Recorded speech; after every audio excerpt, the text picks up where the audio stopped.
Hello everyone! So for today's video, kasama ko po ngayon yung kapatid ko kasi umuwi po siya galing sa school.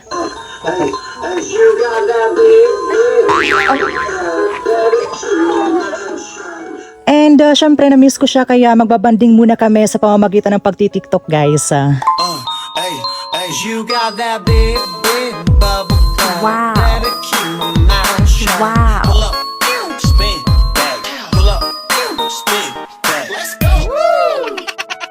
Ayan everyone, so sa napakaikling panahon na aming pagkasama ngayon, babalik na naman po yung kapatid ko papuntang Burawin Leyte kasi may klase na naman po sila. Grabe, may miss ko na naman siya, tsaka malulungkot na naman ako nito.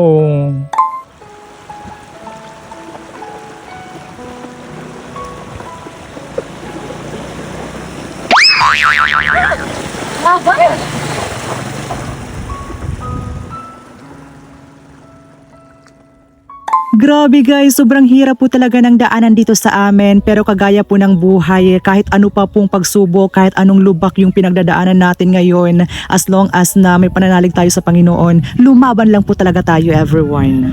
A few moments later. Finally, narito na po kami ngayon sa Tunga Leyte and mag-i-snack po muna sana kami ng kapatid ko pero as you can see everyone, close pa po talaga sila ngayon.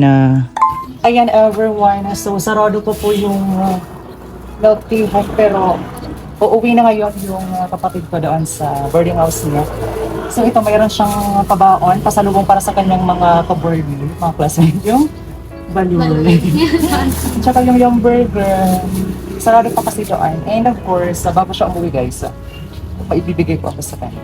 Wow.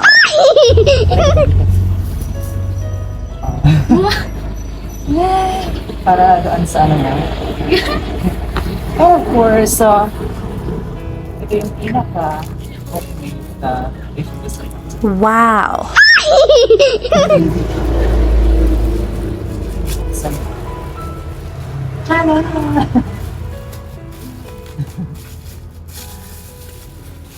Ka-perfect ba?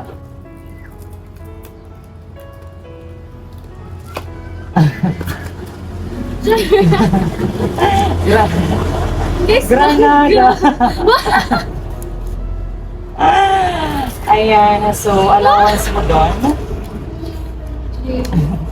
Thank you. No. It's her. Long lasting yan guys.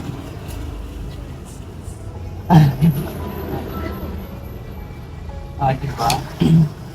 So again, mag-iingat ka doon and enjoy every single day. Thank you so much. Ayun everyone, so nandito na lang may mga suoy pa siya dito na dahil dami dyan. Nandito na kasi baka maliit na siya sa kanilang school. Pasok pa ako. At saka kailangan na niyang sumakay, nandito na lang sa tabi ng highway. Kaya thank you so much everyone for watching. See you again on our next video. Bye. Bye-bye! Ilay, mag-iingat ka dun palagi ha. Huwag mong pababayaan yung sarili mo. And of course, laban lang. And nandito lang si kuya mo para supportahan ka palagi. And thank you so much for being such a responsible sister. And mag-iingat ka talaga dun palagi. Huwag mong pababayaan yung sarili mo. Bye-bye!